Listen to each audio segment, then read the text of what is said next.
أعوذ بالله من الشيطان الرجيم بسم الله الرحمن الرحيم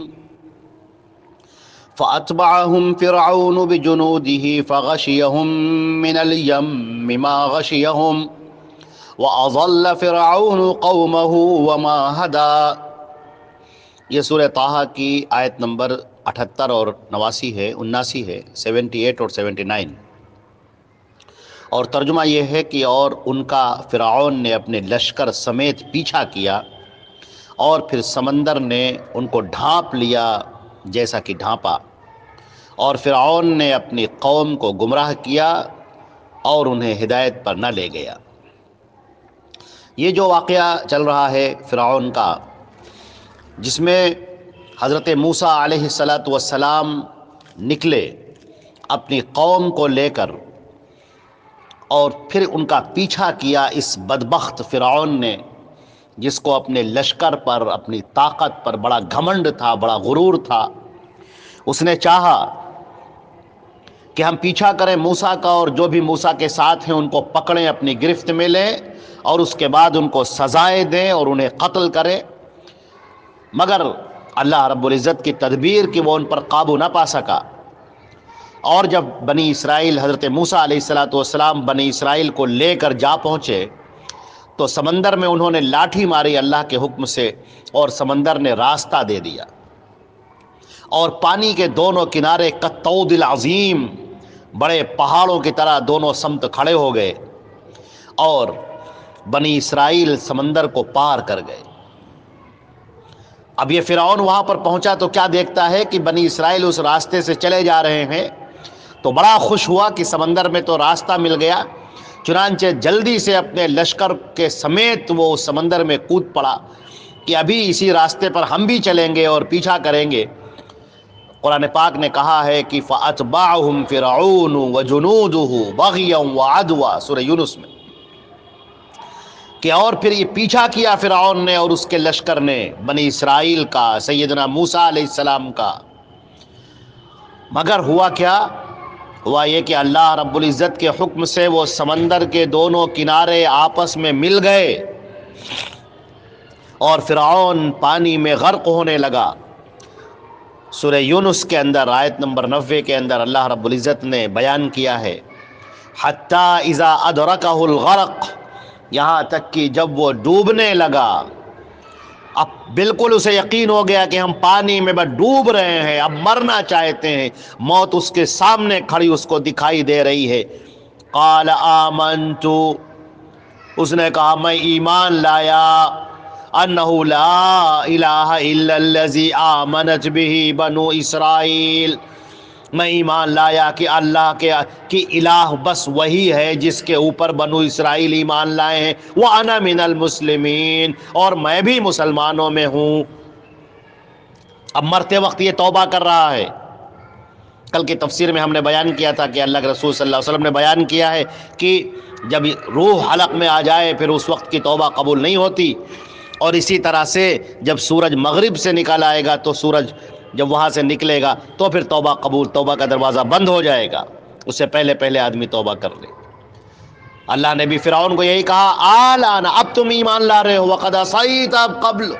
اور پہلے تو تم بڑی ناشکری کرتے رہے، نافرمانی کرتے رہے، وکنت من المفسدین، اور تم انتہائی فسادی تھے۔ اب دیکھیے سورہ یونس کی آیت نمبر 92، اللہ تعالیٰ فرماتے ہیں فَالْيَوْمَ نُنَجِّيكَ بِبَدَنِكَ،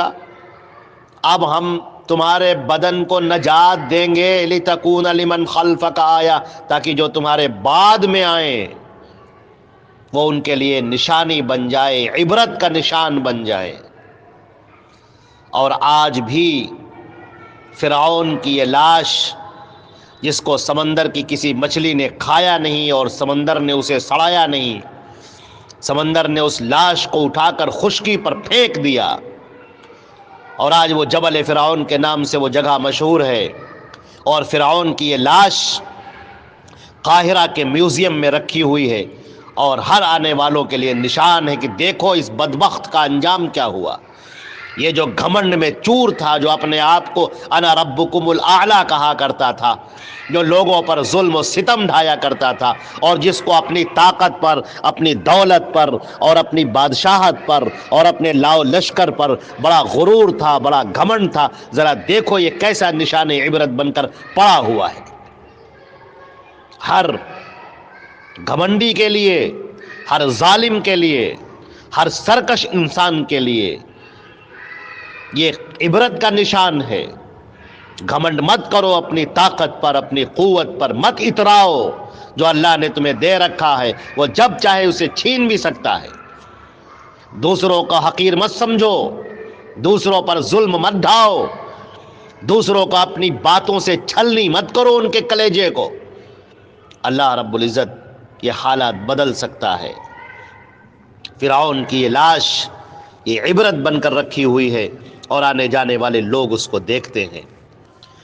اللہ نے کیا فرمایا؟ وَأَضَلَّ فِرْعَوْنُ قَوْمَهُ، فرعون نے اپنی قوم کو گمراہ کر دیا، وَمَا هَدَى، اور ہدایت کے راستے پر نہ ڈالا۔ فرعون تو قائد تھا، وہ تو رہبر تھا اپنی قوم کا۔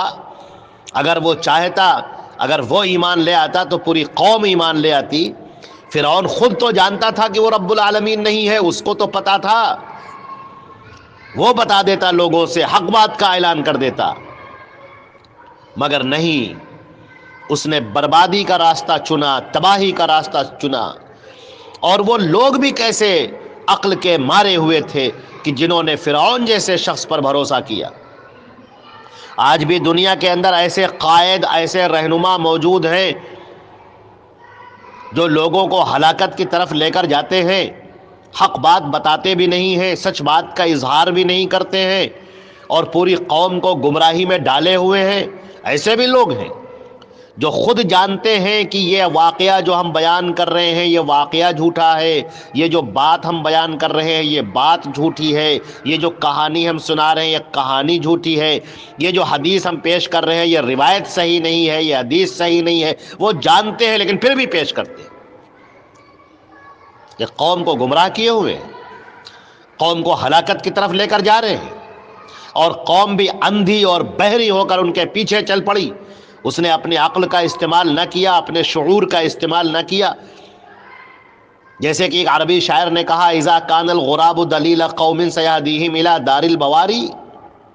کہ جب کوا کسی قوم کا رہنما بن جائے گا تو ان کو ہلاکت کے راستے کے علاوہ اور کہاں ڈالے گا؟ پوری قوم کو ہلاکت کے دہانے پر پہنچا دے گا اور ہلاکت میں ڈال دے گا۔ فرعون نے بھی ایسا ہی کیا۔ یہ پوری قوم، قبطیوں کی قوم جو فرعون پر ایمان لاتی تھی، فرعون پر یقین کرتی تھی، فرعون پر اعتماد کرتی تھی، مگر فرعون نے اس کو کبھی سچی بات نہ بتائی، ہمیشہ یہی بتایا کہ نہیں میں تمہارا رب ہوں، میں ہی سب کچھ کرنے والا ہوں، اور قوم ان کے پیچھے پیچھے چلتی رہی، اور آج نتیجہ یہ ہوا کہ ان کو ہلاکت کے دریا میں غرق کر دیا۔ اور جہنم کا عذاب اس سے کہیں زیادہ سخت ہوگا۔ اب وہ عذاب سے دوچار ہوگا،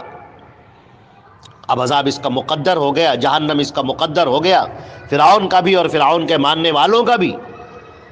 آج بھی اللہ نے انسان کو عقل دی ہے، شعور دیا ہے، دماغ دیا ہے، وہ سوچے سمجھے پرکھے جانے، اندھے اور بہرے بن کر مت گر پڑے۔ لم یخروا علیہا صما وعمیانا، قرآن پاک نے بھی کہا ہے کہ وہ اندھے اور بہرے بن کر گر نہیں پڑتے ہیں، بلکہ باتوں کو سمجھتے ہیں، جانتے ہیں، پرکھتے ہیں، دیکھتے ہیں۔ اور اگر ایسا انسان نے نہ کیا اور صرف کسی پر بھروسہ کرتا رہا اور وہ اس کو ہلاکت کے دہانے پر گرا دے گا، تو پھر وہ یہ نہ کہے کل قیامت کے دن، جیسا کہ اللہ نے منظر کھینچا ہے، اِنَّا أَطَعْنَا سَادَتَنَا وَقُبْرَاءَنَا، پروردگار ہم نے اپنے بڑوں کی بات مانی، پرکھوں کی بات مانی، یہ جو ہمارے بڑے تھے، ہمارے رہبر تھے، قائد تھے، ہم نے ان کی بات مانی، فَأَضَلُّونَا السَّبِيلَ، انہوں نے راستے میں ہم کو گمراہ کر دیا، غلط راستے پر ہم کو ڈال دیا، تیرے راستے پر ہم کو یہ لے کر نہ چلے۔ ربنا آتِہِم ضِعْفَيْنِ مِنَ الْعَذَابِ، اے پروردگار ان پر دوہرا عذاب نازل فرما، وَلْعَنْهُمْ لَعْنًا كَبِيرًا، اور ان کے اوپر بہت بڑی لعنت عطا فرما۔ یہ کل قیامت کے دن کہیں گے۔ یہ کل قیامت یوم یعض الظالم علی یدیہ، جس روز ظالم اپنے ہاتھوں کو چبائے گا اور کہے گا اے کاش کہ میں نے رسول کا راستہ اختیار کیا ہوتا، اے کاش کہ میں فلاں کے طریقے پر نہ چلا ہوتا، اے کاش کہ میں نے فلاں کو اپنا دوست نہ بنایا ہوتا، میں نے فلاں کو اپنا دوست بنایا اور دوست نے مجھے گمراہ کر دیا، میں نے فلاں کو اپنا قائد بنایا، قائد نے مجھے گمراہ کر دیا، فلاں کے اوپر میں نے بھروسہ کیا اور فلاں نے مجھے برباد کر ڈالا۔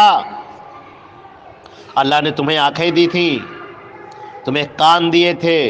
مگر تم نے اس کا صحیح استعمال نہ کیا، تمہیں دماغ دیا تھا لیکن تم نے صحیح استعمال نہ کیا۔ اس دنیا میں سب سے سچی بات اللہ کی کتاب اور سب سے بہتر راستہ محمد مصطفیٰ صلی اللہ علیہ وسلم کا راستہ ہے۔ اللہ کے رسول صلی اللہ علیہ وسلم کی صحیح احادیث کا ذخیرہ موجود ہے، حدیثوں کی کتابیں موجود ہیں، مگر تم نے سب کچھ پڑھا لیکن حدیثوں کی کتابیں نہ پڑھیں، تم نے سب کچھ پڑھا لیکن قرآن پاک کو نہ پڑھا، قرآن پاک کی تفسیر نہ پڑھی، تم نے سب کچھ سنا لیکن قرآن پاک کی تفسیر نہ سنی، تم نے حدیثیں نہ سنی، تم نے صحیح راستہ بتانے والوں کو ہمیشہ کوسا اور ان سے دور بھاگے، اور غلط راستہ بتانے والوں کے پیچھے پیچھے چلے اور ان کی تم نے پذیرائی کی۔ آج وہ دن ہے کہ تم اس غلط راستے چلنے کی پاداش میں جہنم کے دروازے پر کھڑے ہوئے ہو۔ حدیث شریف میں قیامت کی نشانیوں میں سے بیان کیا گیا ہے کہ ایسے دعات بھی ہوں گے جو لوگوں کو جہنم کی طرف بلانے والے ہوں گے، اور لوگ ان کی باتیں مانیں گے اور جہنم کے اندر ڈال دیے جائیں گے۔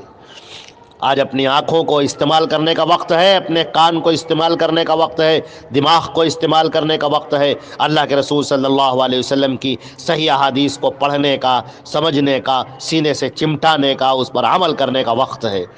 مرنے کے بعد یہ وقت ہم سے چھن جائے گا۔ اللہ رب العزت ہمیں قرآن پاک سے اور احادیث صحیحہ سے جوڑ دے۔ اے پروردگار ہم سب کا خاتمہ ایمان پر عطا فرما۔ یہاں سے فرعون کا یہ قصہ ختم ہوتا ہے اور بنی اسرائیل کا قصہ آگے کی داستان شروع ہوتی ہے، وہ انشاءاللہ جاری رہے گی اللہ نے چاہا تو۔ والسلام علیکم ورحمۃ اللہ وبرکاتہ۔